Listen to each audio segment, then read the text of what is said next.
This is Second Act Sessions with Stephanie Carmody, a podcast celebrating second acts in life about embracing change, questioning the status quo, and having conversations that really matter. If I've learned anything, it's that your second act is yours to define. No matter what chapter you're in, your second act can be the most powerful yet. Welcome to Second Act Sessions. All right, welcome back, everyone. I'm so excited to have my next guest, Mel John, join me today, who is a fellow narcissist expert as myself. It's a club I would say neither one of us wants to be in, but here we are. And Mel, thank you so much. I know you are an author as well, and I love to share with my listeners a little bit about your book, which is so ironic because it's called You Ain't Going Crazy, Darling. And the funny, ironic thing is, when I was in my relationship towards the latter end of it, I remember my mom at one point going, Stephanie, God, I think he's driving you crazy. Because at that point, neither of us understood what was going on with him. We didn't know he was a narcissist. I didn't find out that term, in fact, until we were divorced and I went down my healing path. So Yes. that's when everything made sense and a light bulb went on. Yeah. So I'd love to hear your story and how you kind of came up and wrote this book. But I'd love to hear your journey because I have a feeling it's going to be very similar to mine, as I've learned a lot of narcissists have very similar patterns. So They do. yeah, so welcome, first of all. Thank you, and thank you for inviting me. Welcome, and please share us a little bit about your journey and how you ended up writing this book, please. Well, I didn't intend on writing a book. That was never part of it. With everything, once the penny had dropped and the light bulb moment and started to see there was a pattern, and it hadn't just happened in one relationship. There was a couple of them, and I thought it was me. I just blamed myself all the time. It was something I was doing. It was something I was wrong. And I decided to write down to be able to process what I'd gone through and just to process it, write it down, and then put it aside and get on with my life. But my children read it. You know, they're grown-up children, they're adults. And they said, Mum, you've got to publish this. You've got to get this out there to show others that, you know, and it's to be talked about. Don't brush it under the carpet, or don't talk about that, or like a lot of stuff has happened over the years. So that's how it came about, just by, it wasn't actually I'm going to write a book. It was more journaling, which is probably how was helpful for you to heal, because I've done a lot of journaling over the past 3 years since my divorce. Oh, and so it was brilliant. Right? It's very very therapeutic and healing. And so you mentioned multiple relationships. So some were boyfriends. Was one also your husband? No, I didn't get married. I didn't Okay. get married. Okay. No. Okay. No. He wanted So to was get married. He wanted to rush. But luckily, You knew. I ran. Smart woman. My guardian Great. angels were looking after me, and they got me out of there. I love that. That's amazing. So then when did you, I guess, so you had been writing, you know, throughout that time period, and your children were like, you have to publish this. So what was the time frame of that? Like, how long ago was that published, and what did you uncover from publishing it, so to speak? Well, I found a lovely lady, Bernie Davis, who she published my book, and she advertised it and did all the things necessary that I wouldn't have a clue how to do. Right. And then for legal purposes, which I wouldn't have known anything about, things had to be altered in the book. And Yes. you know what it's like. To protect yourself, So, of course. my book was about this thick, and it ended up Wow. a lot of stuff had to be taken out for legal purposes. Interesting. Okay. So, Okay. Anybody wanted to write a book, just do it as fiction and get it all out there. Exactly, right? Because you do have to worry about that. Because I mean, here I am. You know, I to your point, you know, you said you had multiple relationships, right? That were apparently, as you look back, narcissistic qualities. I've also found that it doesn't apply to just romantic relationships, because I've seen narcissistic traits in like even some of my girlfriends. Have you found that as well? Yeah. Yes. Right? Yeah. And then don't you like, okay, you see the red flag, you're like, okay, I can't be friends with you anymore. I Like, see I'm red out. flags everywhere now. I do too. Don't you feel like you can walk down the street and be like, narcissist, narcissist, narcissist? Like, I have like a radar for it now. Like, do you feel the same way, obviously? They've all got a beacon on their head. So tell me a little bit about what is in your book. Like, tell me a little bit about the title in particular, because, you know, we really do feel like we're going crazy sometimes with these type of personalities. Yeah. It's one of their traits. They love to make you feel like you're going crazy. So my publisher wanted to change the title just slightly because the way I think, can you see the way I made it? Can you see that okay, or is it back to front? I wanted it exactly like that because they do make you feel you are going crazy, but I wanted to let others know. And it's not just for women. There's a lot of men out there who've contacted myself through the page, Narcissistic Patterns, and there's a lot of women out there who've very manipulative, as well as men. So, and that does cause a bit of. It's probably the same with your page. You've got to make sure you're coming from both sides because. They come in all shapes, sizes, forms. Ages, exactly. Ages, oh yes. Exactly. And I think the worst when they get older. I do too. I mean, and I also feel like, isn't a narcissist born from a mother wound traditionally? Like, everybody has a bit of trauma. I was born in the 70s, I'm not sure. Me too. It was a traumatic time, really. It was fun. But we all, there was a lot of stuff going on. Our parents didn't have Google to go and check up on things, and everyone was just winging it. Yeah. But it seems that us as empaths, whatever trauma we've had, we want to make sure we never inflict that on others. With a narcissist, they've had stuff happen to them, and they want to hurt everyone who gets close to them as much as possible. Yeah. And it's just, but they give this persona at the beginning that they are a knight in shining armor. Well, that's like the love bombing, and people don't understand, well, what is love bombing? And I think part of it is when you experience it, you're enamored by it because you're just like, oh my God, this is like a fairy tale. This is just like in the movies, right? Yeah. And you think it's amazing, and then you realize it's all an act. It's all fake. It's all an act, and it's all just to kind of lure you in, get you to love them and admire them and do everything for them. And then they slowly chip away and manipulate and gaslight and strip you of your identity. Like, that's what I found was I had a lot of isolation in my marriage. And then also through the isolation was when I lost my identity through the abuse. Did you find that similar? Like, was that familiar to you as well? Yeah. How long were you married? I was married for 13 and a half years. We were together for 15 and a half. Right. So it was a long duration of it. But this is what people don't understand. Like, I'm a very strong, independent woman, and I have my own career and everything. But like, when you get into a relationship, being an empath, as you are as well, I just care about people and want to help others. And so my world kind of revolved around him. And not in a healthy way, like in a loving wife way. I wanted to provide and help and whatnot. But towards the end, it was just, I would wake up and everything was based around him and his personality and his day. Did he wake up happy? Did he wake up upset? Because if he did, that affected my day. And how was my day going to go? Eggshells. Yes. You understand, right? Yes. And that's where you feel like you are going crazy.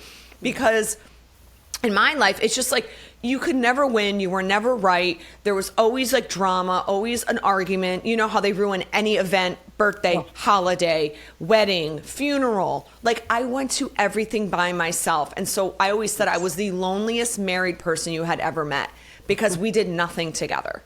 And I just feel like that's kind of, the narcissists do that. It's such a pattern, and it's so common with narcissists. It's all the same. Different person, same problem. It's like a mental disease, I think, or disorder or something. Like, it's just, it's really in suits, I call them.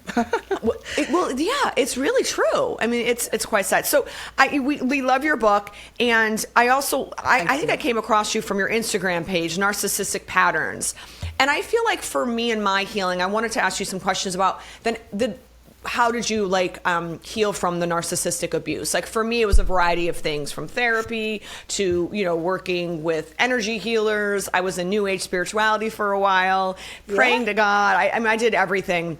But I also found that literally just even on being on social, like Instagram pages such as yours, like they were so helpful because there'd be like a quote that came up or talking about narcissists, and it really was validating for myself. So how was your journey in healing, and what did that look like for you? The page I started just to, like a light bulb moment when I realized the term narcissist, like yourself. I didn't until I was out of it. And then all the dots sort of fell together. So the page came out because I thought I could just be anonymous and put these memes out, and they were resonating with people. I was like, so they've been through it, so I'm not going crazy. And I have, and it just sort of grew, and then it grew, and it's, I never planned any of it. I didn't know what I was doing. I was just writing down from the heart some posts and it was just resonating with others. And I thought, hang on, we've all been through exactly the same. But all these people, how are there so many people like this out there? Until you've been through it, you wouldn't believe that a person could be so cruel. And I think that was the hardest part for me to realize. I just thought everyone was sweetness and light, and everyone would look after everyone. And how foolish We're so naive. We're so naive. I was the same way. And I ignored the red flags. Like I saw the red flags, but back then no one called them red flags. No. Like it was just kind of like you dealt with it, like, oh, maybe he's got a little quirks, and you're like, okay, whatever. But they were ridiculous, and I'm like not mad at myself because obviously I have no regrets, but like at the same time I'm like, why did I think that was okay? Why did I excuse that? Making excuses. Right? But I think it's maybe because they already sort of had their claws in us. Do you agree? Oh, big time. Yeah. Big time. They are manipulators. They could be actors, fantastic actors, and the way they could change to an audience. Yes. They deserve an Academy Award. And then we'd look like the crazy one in the back because they would just change. I'm like, how could they do that? Yeah. What drove me crazy was that he was so mean to me and cruel to me, but lovely and nice to everyone else. And even to this day, people are like, oh, he was such a great guy. He was so nice. I'm so sorry, it didn't work out. I'm like, you had no idea. Yes, he had everyone fooled. He was nice to everyone. It was an act. But when, it's just us in our home, it was awful. Like nasty, mean, just didn't want to spend any time with me. Like I had to beg for like, let's go out to dinner. Like, I mean, it was just desperate. I would never ever go through that again, obviously. But so you experienced all of the above as well. I take it. All of the above. Good Lord. They all must learn from the same textbook. Really, it is. I mean, I really think I don't understand it. Like and there's so many of them now that I feel like, where do they all come from and what happened to them that their childhood was so exactly right. They went to narc school, but they must have just had rough childhoods because they all came out, and it's a similar pattern. Like it's just so uncanny. So, anyway, so I will say that I do think your Instagram page really is helpful, and I'm glad that you're hearing from people from all walks of life that are looking for some, whether it's help or inspiration, like even just knowing that you're not alone is helpful. Like, did you find that as well in your journey? Oh, definitely. Yeah. And the people who, like, I've had so many reach out, and then I've tried to reach out to them just to, especially if they're still in it and they can't get out. And there seems to be, I don't know if it's the same with you and with the ones that you've dealt with, there seems to be 7 attempts before they leave. It's always seven attempts. I don't know why that figure, but it's always they've left and then they'll come back and then they're going to be lovely and they're going to change and they're going to do this. Oh, yeah. And then they end up going back and then they leave again. But it seems to be 7 times. I don't know why. 7 times before it's final and that's enough, and then they turn their back on them. Wow. I don't know. I have to look back and see, because our relationship throughout the course of our marriage was tumultuous. So there were moments I'm like, oh, we're over, or I was threatening to leave, he was threatening to leave. I mean, it was just like that for the course of our relationship, off and on. I'll have to count and see if it was 7 or not, but that's interesting. I'm into numbers as well, Yeah, I've come across this so many times now, and it's just a bit bizarre. Right, exactly. So then I just have some questions, because I feel like I've read that there's like, I think 5 or 7 different types of narcissists. And I know some are like worse than others, although I think that the patterns are the same. So I guess tell me a little bit more about the relationships you were in, to what extent that you can, and what were some of the traits that you saw of the narcissist, like in each, person, so to speak. Like, could you describe some of those? Well, it's usually with narcissists, it's usually a mental abuse, but one got very, very physical. I didn't mention it in the book because I'm too scared there'll be repercussions. Of course. I understand. But to see the turn of being this totally different persona in front of people in public, to family and friends. Yeah. But the sort of the twisting of words and twisting of things behind your back, and something's being said. How can I give an example? His mum said to me one day, be careful now if you're drinking wine. You shouldn't be drinking wine all the time. And I'm thinking, I don't even drink wine. At that time, I didn't even drink wine. Weird. Okay. He was already planting the seed in the background.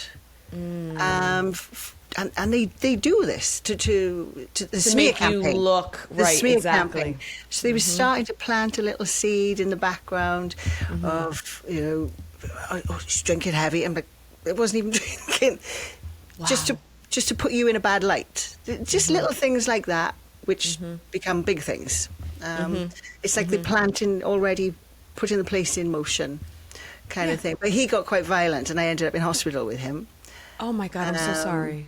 Yes. Awful. So that was many, many years ago. Okay, good. But after I won't go into details, it's quite gruesome. No, but it's fine. He sort of stamped on my side and with my ribs, and I couldn't breathe. Oh no. This stuck in my mind more than anything. As I'm on the floor and I can't breathe, he now has got my mobile phone and smashed it in his face. And I'm thinking, I'm still on the floor, I can't breathe. What on earth is he doing? He's then taken a photograph. He's smashed his face. His face is bleeding. My phone is broken. And he's taken a video of his face to send to my brother, because he's frightened my brother's going to do something when he finds out what he's done to me, to make out that I've done that to his face.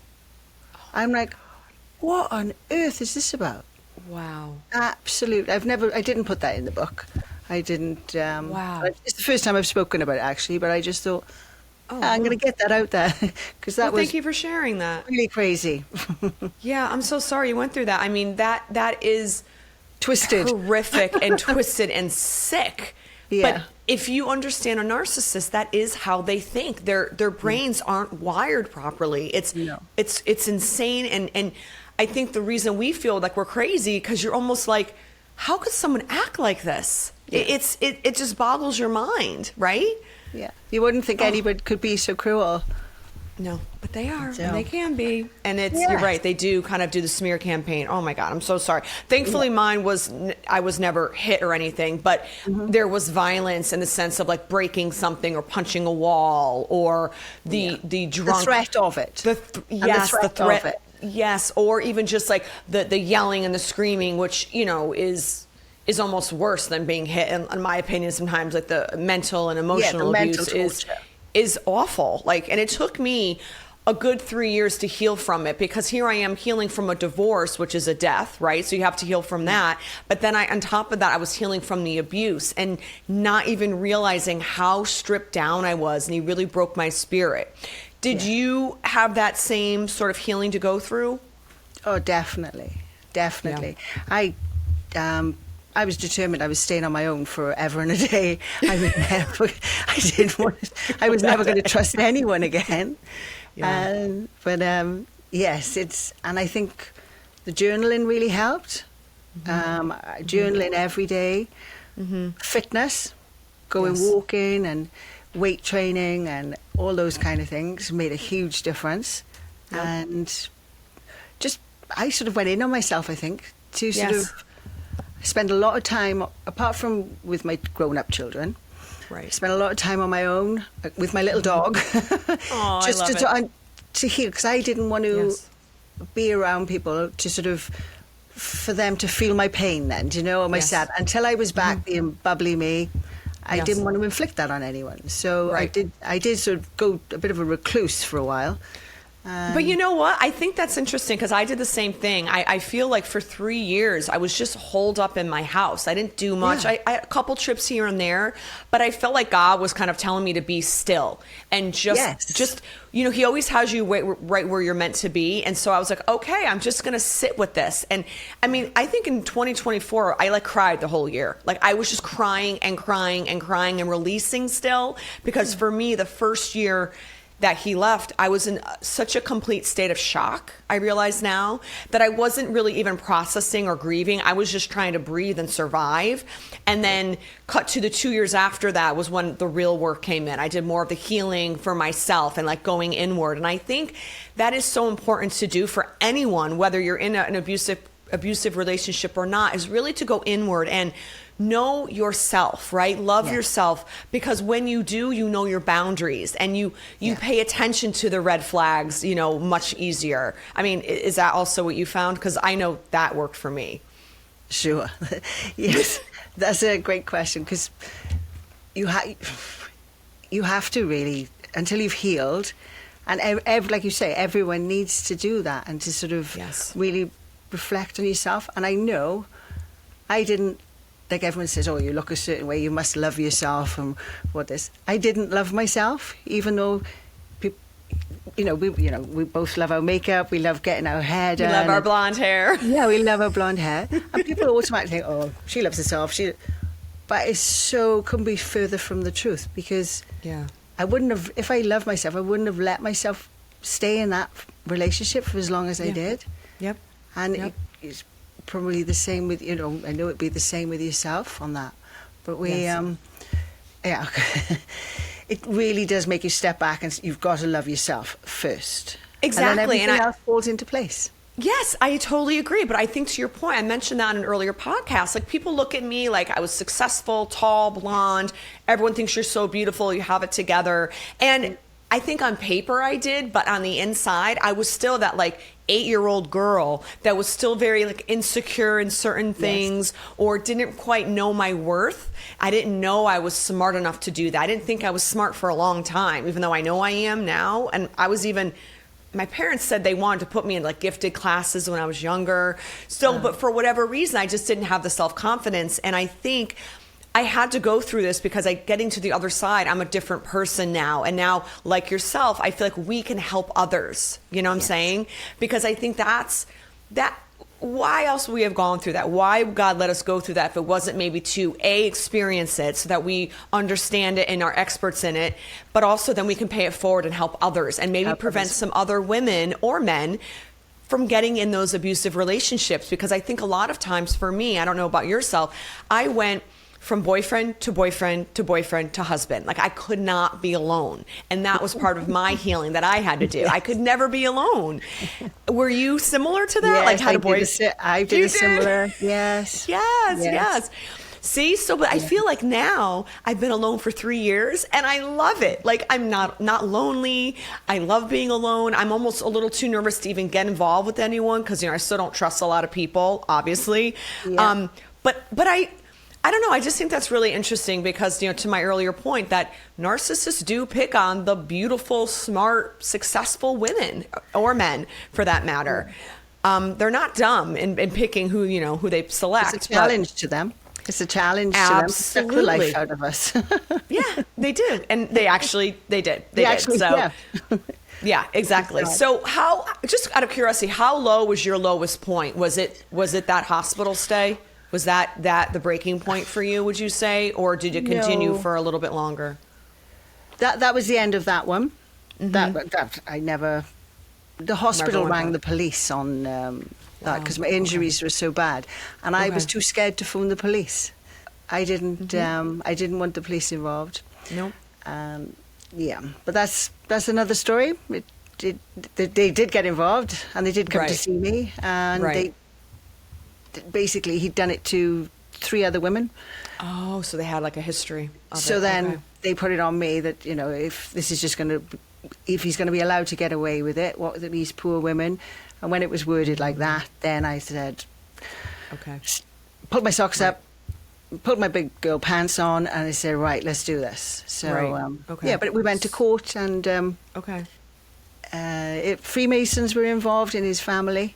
So Oh, no. I don't want to go too much down that road, but Oh, no. my medical that's- records went missing and things like that. It was very corrupt. Oh, I'm so sorry. Oh, that's awful.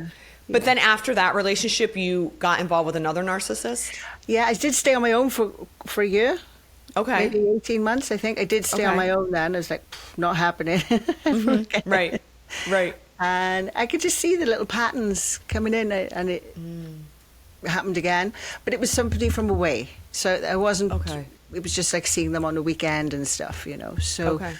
that went on for longer than it should have. But yes. But, Okay. And was that the last one? And finally you started putting it No. together? No? Do tell.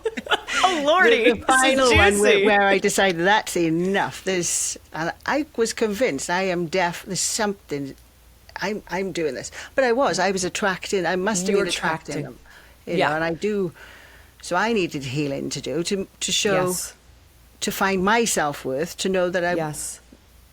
They wouldn't be attracted to that. It seemed to be, if there was a lovely person, or, a guy or whatever, Yeah. a real nice one, I would go for the loud, crazy one, the one that's going to be an absolute nightmare. And it was like red rag. Yes. Yes. So that the attraction was all wrong. Does that make sense? And butterflies are not butterflies. Butterflies are red flags with warning signs on and bells. I love that, though. That's very true. And I will say that is very much was my history as well. Like, if you had two guys in a room and one was like really lovely and Kind, nice and kind, I was like, ew, he's boring. I can't Yeah. stand that. I'm going to go for the bad one, who's like more of the rebel, right? Who's maybe bad breaking boy. some, yes, the bad boy. Bad boy. And I always did. And I think that is such a great point, though, is because we were not healed enough to know that we're picking wrong. And because of we were not healed, we were attracting the wrong type of men. And the wrong type, 9 out of 10 times, is going to be the narcissist, because they are looking to prey on us. That's how I've experienced it. But through healing, now you can actually understand. For me, I think I was so unhealed that I wasn't healed enough to accept that type of love. Like, I couldn't handle the nice guy back then, who you would want to marry, right? Who's going to provide and protect you. But I couldn't handle it because we gravitate towards what's familiar, right? Yes. And if we're unhealed, what's familiar is chaos, is whatever sort of family trauma that you grew up with or how you were raised. You're going to gravitate towards that personality that feels comfortable and not so Resonates. foreign. Yes, exactly. So I feel like the healing part is one thing I will tell everybody listening. Please, even if you're not in a relationship, go talk to someone, go deal with your past, your childhood, because everyone has trauma. None of us are going to escape this life without any form of trauma. That's just not going to happen. Sorry to burst anyone's bubble. And that's okay, because God uses everything for good. Like, everything can be used to learn from, to heal from, and like you and I are doing, paying it forward. That's sort of the beauty of it all, because how else can we help people if we didn't experience it ourselves? Do you know what I mean? And we are the experts now because we lived it, So this is, for you, this was several relationships over a period of how many years? Like, It was 3. It was 3 relationships. 3 years. Okay, 3 relationships. Yeah, through, I'd say, from about 39 to, for about 10 years, over three relationships over a 10-year period. Over 10 years. Okay. 9 years, yeah. Yeah. And now what's the time frame of how long you've been out of those relationships now? It's been several years, right? Yes, Okay.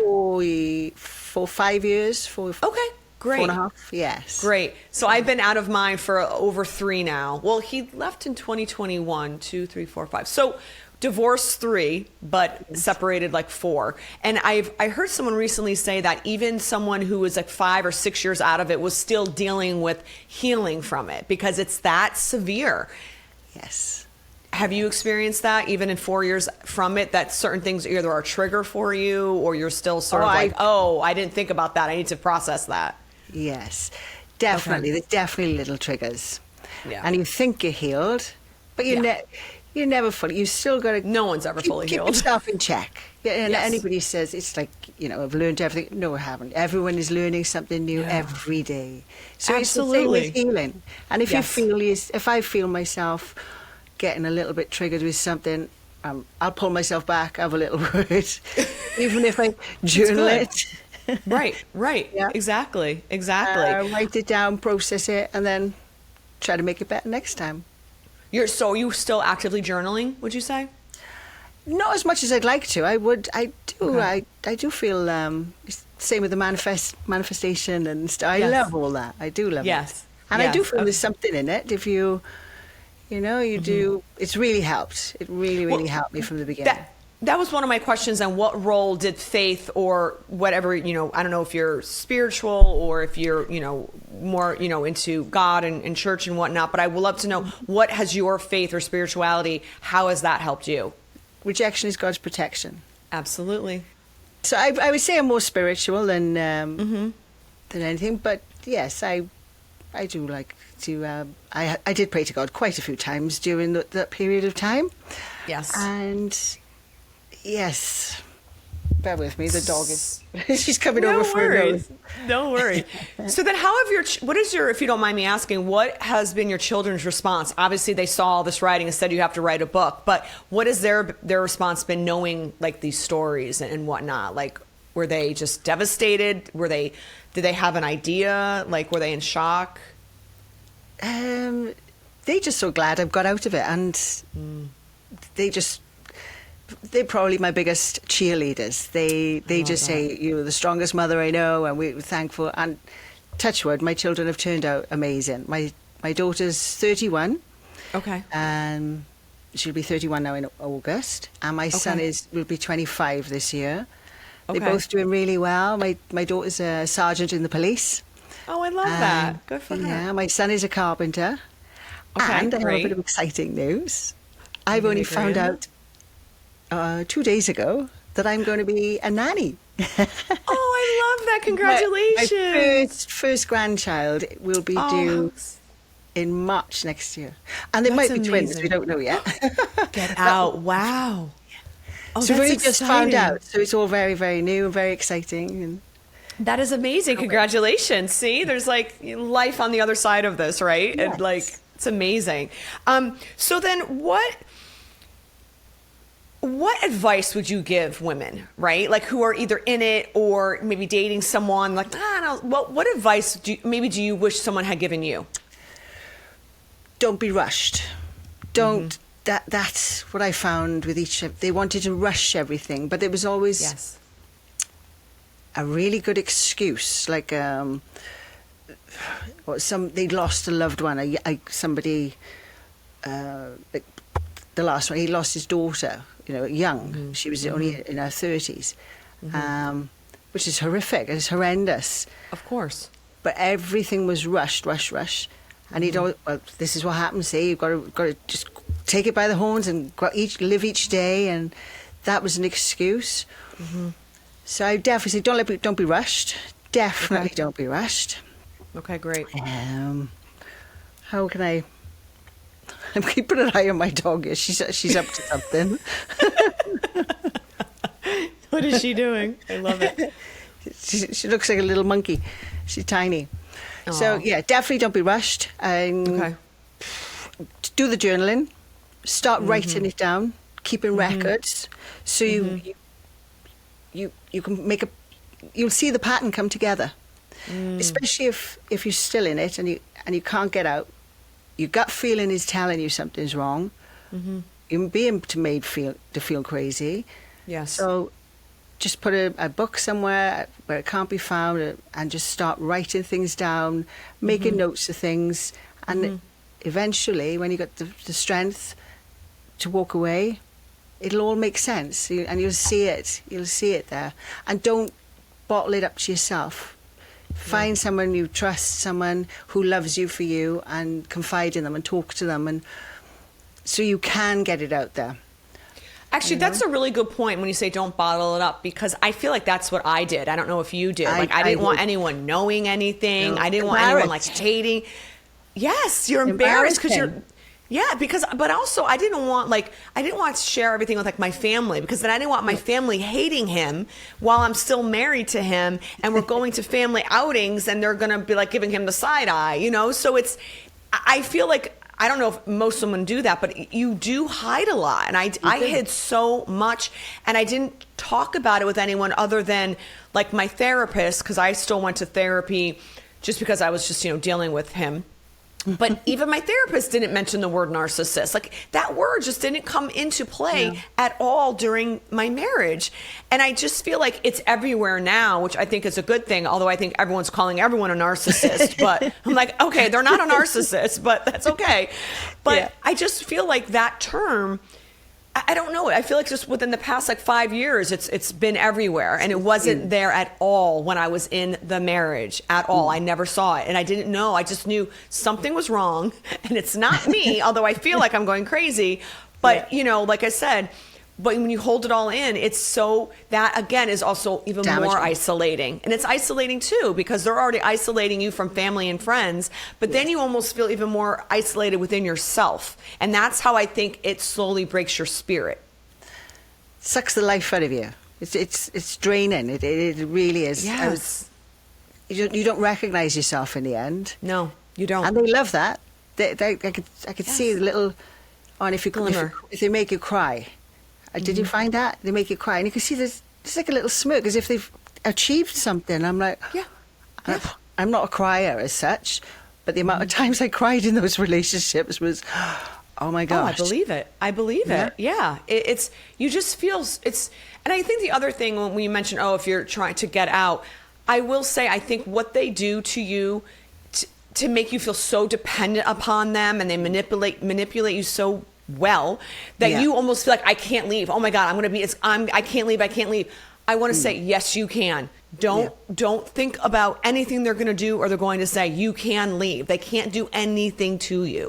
Do you know what I mean? I was so scared to leave, to even think of walking out of the marriage, because he just had me so convinced that I was nothing and I wasn't going to get anywhere if I left him. It's sick. Yeah, it's so sick. It really is. It really is.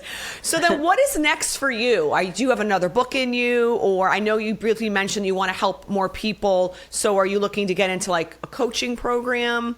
What's on the horizon for you? I would like to go down the coaching. Okay. And maybe workshops. Okay. Maybe online workshops or dotted around the country where we can meet up. I know you're in the USA and I'm in the UK. But anything's doable these days, isn't it? Absolutely. We can do everything virtual. Yeah.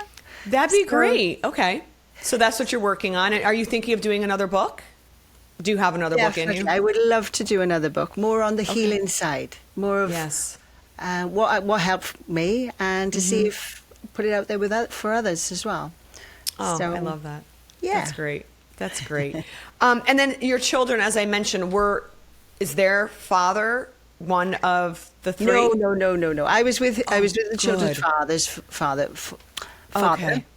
Great. Okay. For 13 years we were together, and he's an excellent dad, and we all get on really well.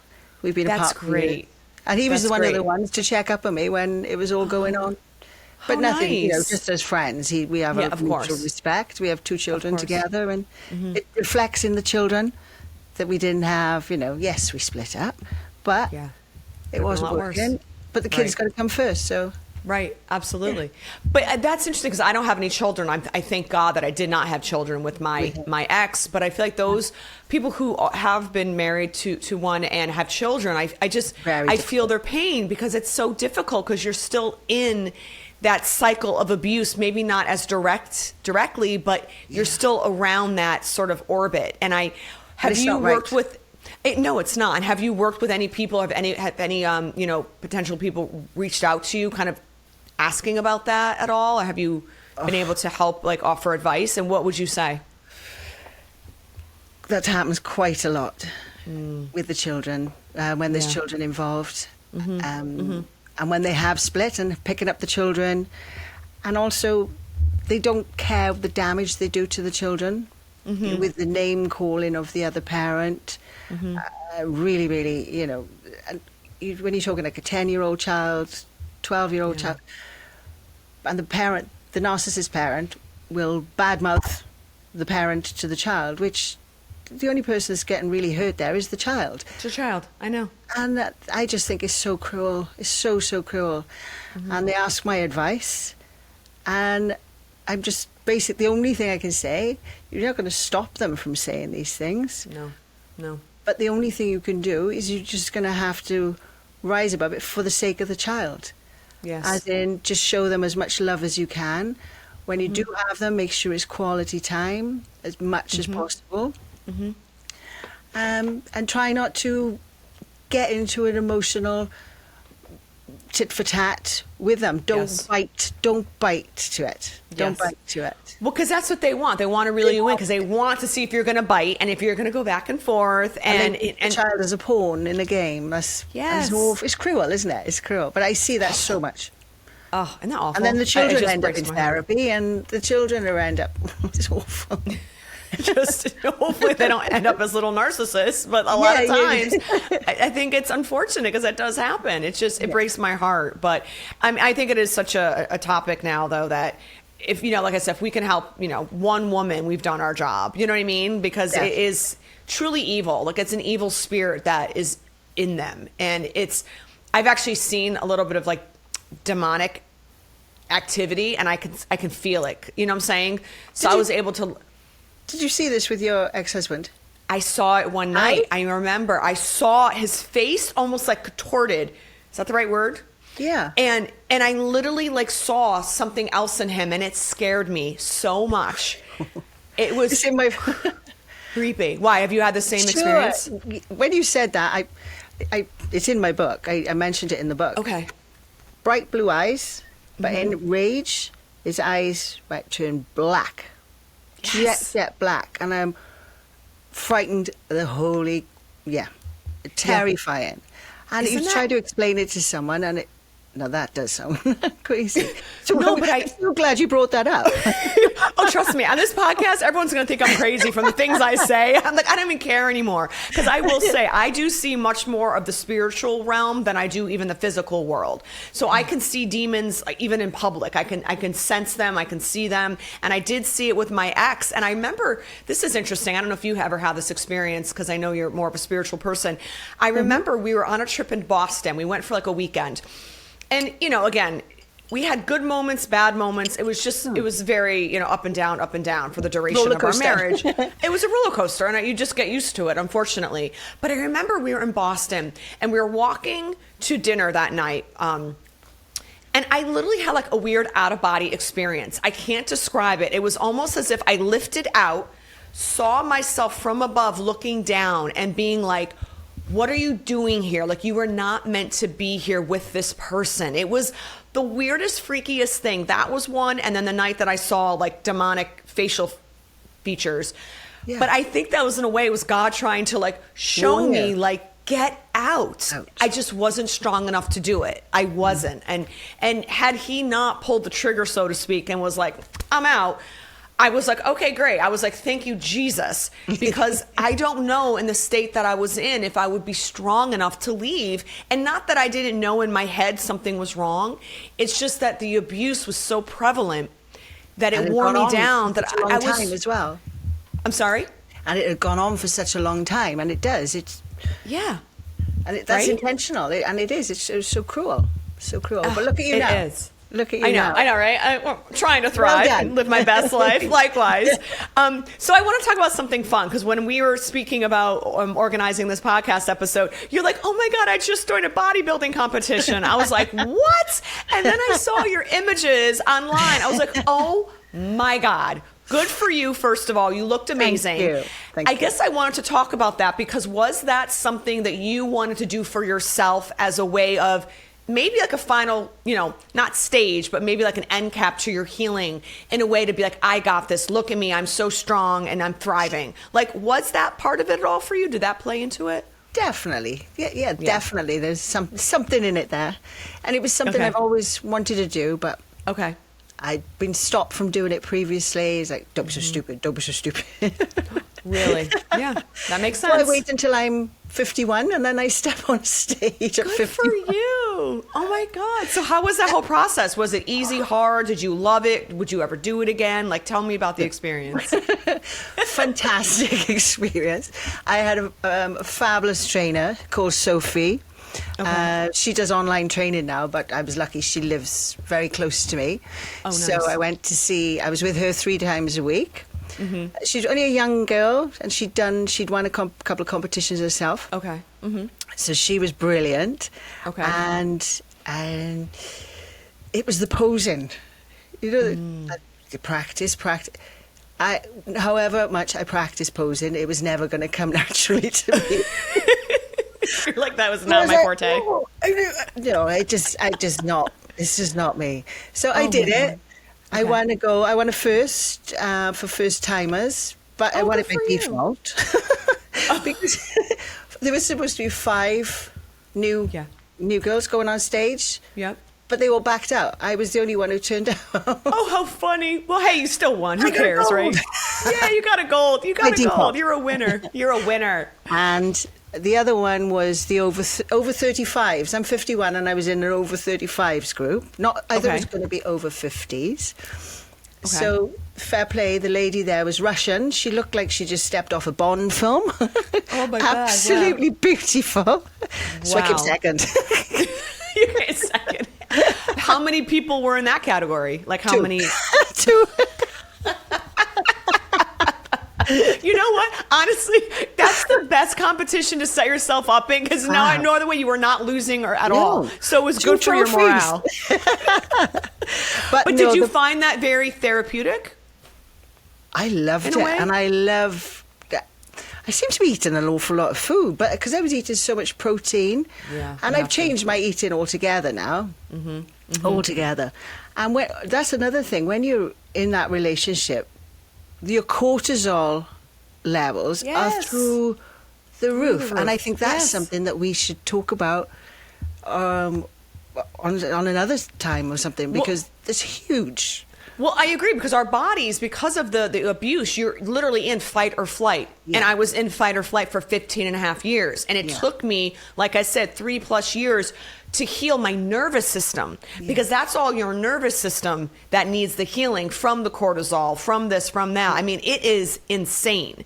Like the amount of healing that your body needs to do. And actually you mentioned that because did you find in any of those relationships that you had put on more weight during those relationships? Yes. Yeah, me too.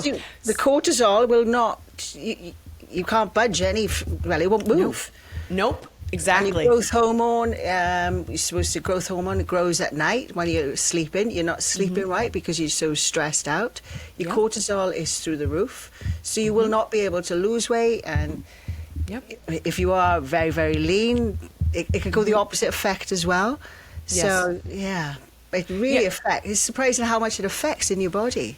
Well, and that's actually something I've mentioned, too, I think on another podcast to some of my friends, is that at the end, even if your brain can't do it or your brain knows this but you're still not getting out of the relationship, I will say, listen to your body, because your body will know. And my body was breaking down. I was gaining weight and I couldn't lose the weight. And then I was getting sick. I had really bad stomach issues, back issues. It was almost as if my body was like screaming to get out. And I wasn't listening. Still wasn't listening, like an idiot.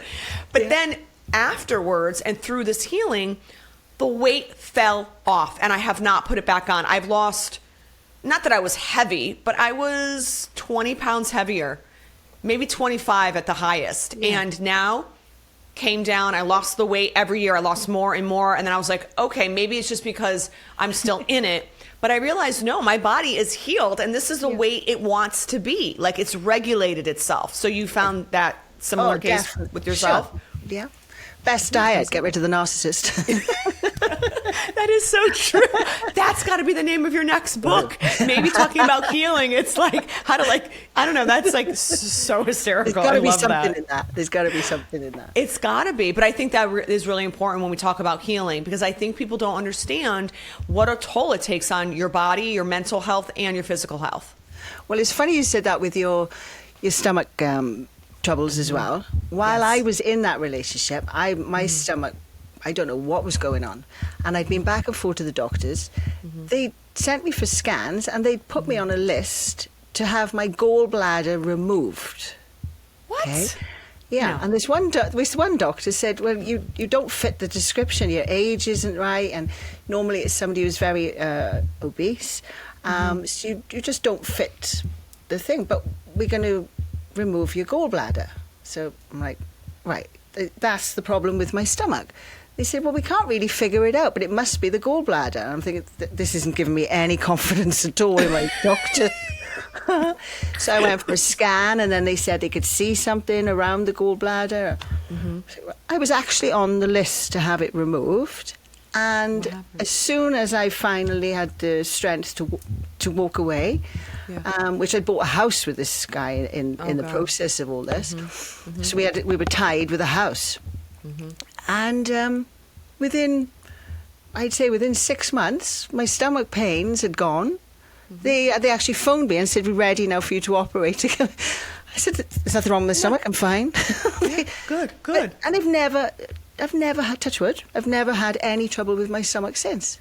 Yeah. So isn't that amazing? The body goes, like you say, your body responds. So it does. And I think that's so important to listen, because like I said, all disease really does stem in the gut too. So if you have an unbalanced, unhealthy gut, whether it's stress induced or toxins, it's going to create many more issues throughout your whole body. And so I do think the stress of a narcissist really weighed on us so heavily, and it affected our nervous system, our gut biome. It's all connected. It's all from the abuse and the stress of being in that relationship. Yes. It's just unbearable, truly, What mood they're going to be in? Am I walking on eggshells? And you're in the car pulling up and what mood are they going to be in today? Yes. And it's honestly, for me, I had PTSD. So whenever I get a text from him, I'd be like, you could see I would literally go into shock. It was awful. And I haven't heard from him in a year, thank God, a little bit over a year. But even when we were, separated and going through divorce, and we shared a dog, so he kept coming back to see the dog. And every time he came back, funny enough, what would respond? My body, my throat. I think my throat chakra was always blocked because I could never really express myself to him. And so I would get sick all the time he'd come around. I get a cold, I get a sore throat. My body was allergic to him. 100% allergic. And I still wasn't listening when I was in the relationship. But then I saw it after the relationship. I saw how my body was still reacting to him. And it's the craziest thing to experience, but man, it was brutal. It was truly brutal, but I'm so much better on the other side. I'm so glad you've got out of it, and that's an awfully long time. I know. But someone I actually spoke to was in a relationship for 30 years. Wow. So it could always be worse. I was like, I was in 15 years, and my therapist was like, well, Stephanie, thank God it wasn't 30. And I was like, okay, you're right. But, I had to go through it, and I have no regrets. So I love what you're doing now and helping others to spot the signs, helping others to get the strength to move on and show them. Because if I can do it, if I can do it, you can do it, anyone can do it. And I got through it. I never thought I'd be divorced. I never believed in divorce. I literally was like, the rug was pulled out from under me. And I thought I wasn't going to make it. And I did. And I'm happier than ever, and I just would say, anyone listening, you can do it too. Look at us. We did it. We're fine. We did it. And it does. It puts you in such a low spot. But if we can get up from there, anyone can they? So. Exactly. I know. I agree. So, all right, I will let you go because I feel like we could talk forever about this, but I'm so proud of you for all the work you're doing. And like I said, I love your Instagram page. Once again, it's called Narcissistic Patterns for anyone who wants to get a really great dose of some inspiration and maybe a little bit more of guidance and understanding of what narcissism is. Definitely check your page out. And of course, your book, which is amazing. I'll make sure I link that, in this podcast so everyone can check it out. Where can they buy that? Is that on Amazon? I'm assuming? Yes. Okay, great. Amazon. Awesome. And we'll definitely have to keep in touch because I'd love to have you back on. So as you are working on your new business and maybe getting clients and all of that and workshops, I'd love for you to come back on and share with us how you're helping more people out there. That'd be great. That'd be lovely. Thank you. I would love to. You got it, of course. All right. Well, thanks so much for joining, everyone. Have a great day and God bless. Thanks so much for listening, and be sure to subscribe to Second Act Sessions on YouTube, Spotify, Apple Podcasts, or wherever you listen, and start your own inspiring second act today.